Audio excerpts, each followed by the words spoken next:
I'm here today at Licensing Towers to talk to Louise Ulrich, co-author of I Want to Hold It, of the book. And first of all, Louise, I'd like to ask you, why did you write such a book? Well, it has long been my dream. I do actually have dreams about licensing.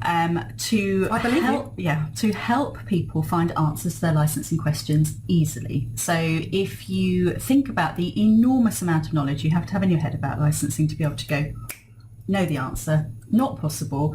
It would be amazing if you could just look the answer up. So now you can, 335 questions on Windows Server alone. So who is this book aimed at, Louise? Well, obviously it's people who want to answer licensing questions, and I'm thinking if you work in a customer and you're in charge of licensing, but you don't actually have every bit of licensing information at your fingertips or in your brain all the time, this book will direct you to getting answers to your licensing questions.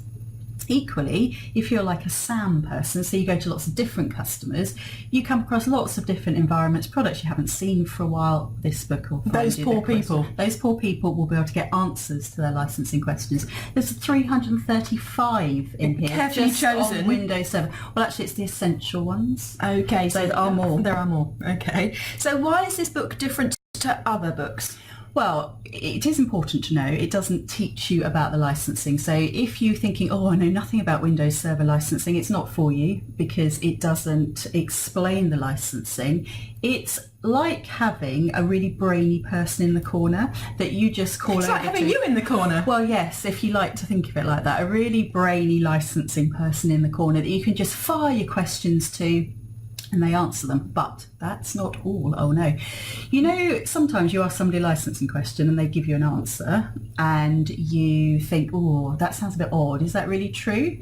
What we've done in the book is we've always given you a reference to the Microsoft document. So if you think that sounds a bit bizarre, I'd like to check it. And do you know, my customer, if you're a partner, my customer isn't going to believe that answer. So we don't just have to take your word for it? No, sadly. We're taking Microsoft's word for it. Yes, that's much better. Okay. Well, the challenge today, dear watchers, dear viewers, is that Louise is going to teach me how to use the book because I am quite stupid. Why do I always have to be the stupid one? We won't answer that on camera. So unfair. Okay, so I'm going to take a slurp of coffee while I brace myself to be taught. It's a coffee break video. It is a coffee break video. So I'm bracing myself to be taught how to use. I'm having a latte, but other coffees are available. I'm not sure what I've got, but it's very nice. I asked for a baby coffee, and I think that's You've what got an I Love Licensing coffee. Okay. So I realise when you buy the book, not everyone gets this personal tuition, but actually what I would recommend, don't read the book. They can watch the video. True. Don't read the book from cover to cover unless you're a little bit geeky. To be fair, you don't look that geeky. Read the introduction though, because the introduction helps you to get the most out of the book. Well, that's just a couple of pages just explaining how the book works. It's quite witty and amusing. 3 pages, that's all you need to use. I'm going to talk you through that though, so you don't have to. So the book answers 2 types of questions, and the first type is a what is question. So what is a web workload? What is the product terms document? What is an enterprise agreement? And if you've got a question like that, you will go straight to the glossary. It's all in alphabetical order, really easy for everyone. Well, the glossary's at the back. The glossary's at the back, and it's in alphabetical order, and you can look up your questions straight away. I'm going to give you one to do in a moment. And then the rest of these, so the actual 335 questions, which doesn't include the glossary, is all arranged in order. So the latest product first, so Windows Server 2012 R2 first. At the front. And then we're going back in time. Going back in time, indeed. And then what you would do is there's an index at the very, very back. And what that does is you first of all go to the version that you want. So I'm thinking 2012 R2, and then there's lots of categories in there. So if you've got a question about CALs, you would go to the CALs category, there'll be a page number, you go to that section of the book, and then there might be 8 or 10 questions about CALs for that version of Windows Server, and you would just then need to, you might need to read through 3 or 4 questions before you find your exact one. Okay, but I'm guessing once you get the hang of the way the book's structured, it becomes quite easy to hone in on the question that you want answered. I'm hoping, so I've got a couple of questions I've prepared that I want you to see if you can answer, okay? So I wasn't expecting this, just to say. So can I just say, look, I've prepared. So remember there are two types of questions. One's a what is question and one's a question how many cows, what were the essay requirements for? Okay, so your first challenge is, let's say you are perhaps a partner, and let's say you're working in a partner and you're quite new.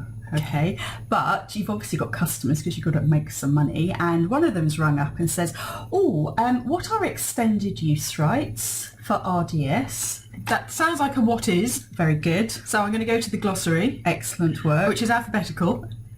Extended use rights for RDS cows. Very good. I won't read it out. So do you want me to read it out? No, I don't. Okay. It's genuinely in there. So when you read that, what would you actually send to your customer? Well, I probably would go to that reference.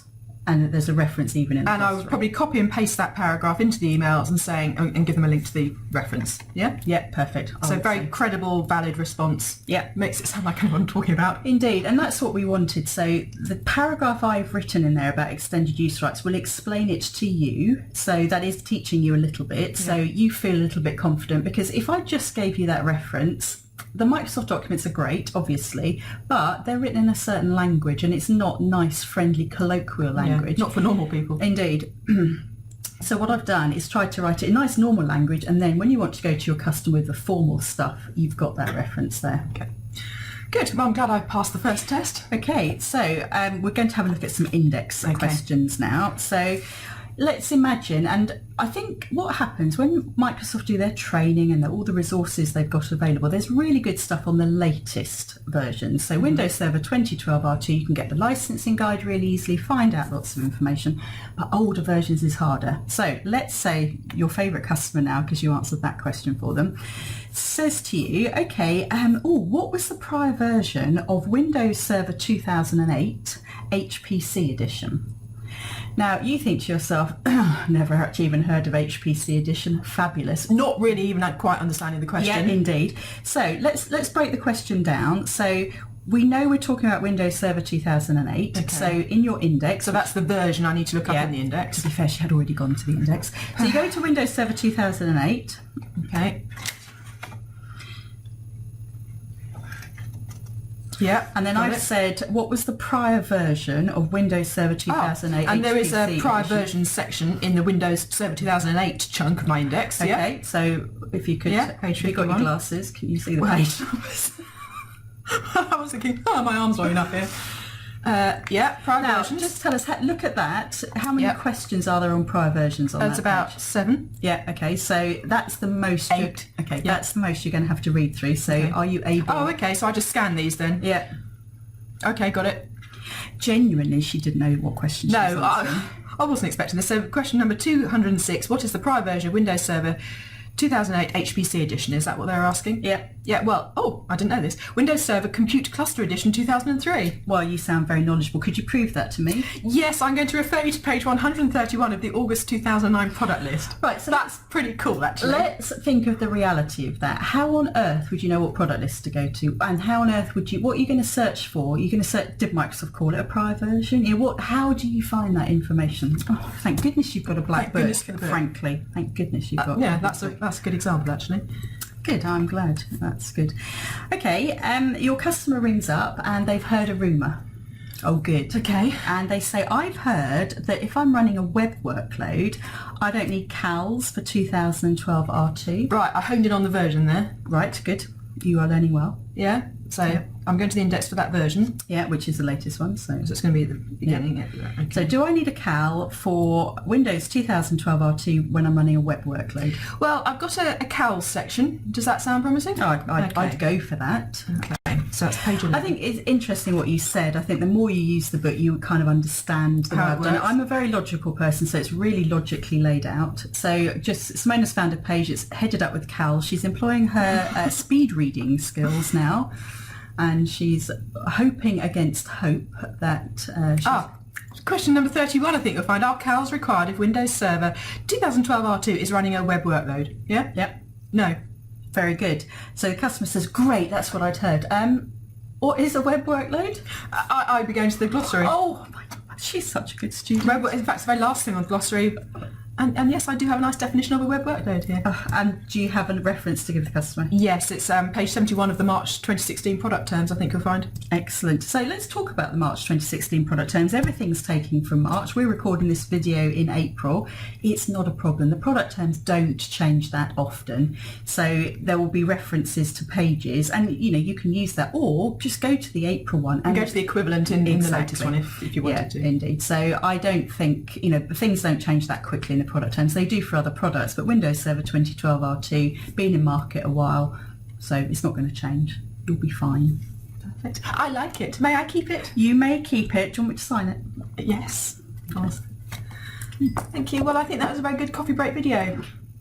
Coffee break video! Just didn't do it with me. Do you want to do it again? What, we started right from the beginning? Yeah. I think that's fine. Yeah. Gruffily. You need a bit more bottom jaw out. That's good. Liking it. Right, I don't know where the stop button is. Oh yeah.